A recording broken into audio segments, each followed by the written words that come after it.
Shabbat Shalom. Degradation to celebration. I hope that you're diligently working on your Pesach preparations.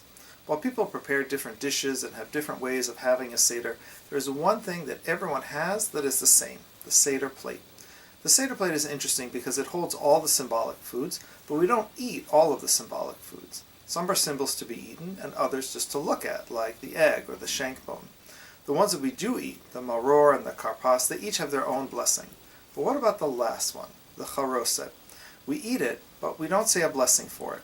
So what's the story with charoset? Charoset is supposed to remind us of the mud or the mortar that the Israelites used to make bricks. I even read that during the American Civil War, a number of Jewish soldiers celebrated Passover together, but didn't have fruits or nuts to make charoset, so they put an actual brick on the table. Anyway, if the charoset is a symbol of the work that the slaves did, then it's a negative symbol like the maror.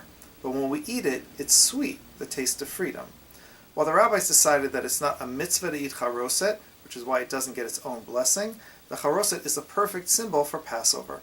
The arc of the Seder, according to the rabbis, is that we go from Gunut and move to Shevach. We start in degradation and we move to celebration. We start as slaves, we end as free people. We begin by looking at the charoset and we see bricks and we see the slavery, but by the end of the Seder we're eating it and we taste the sweetness of freedom. The entire message of the Seder in one food. It looks like one thing, but by the end it's transformed into another.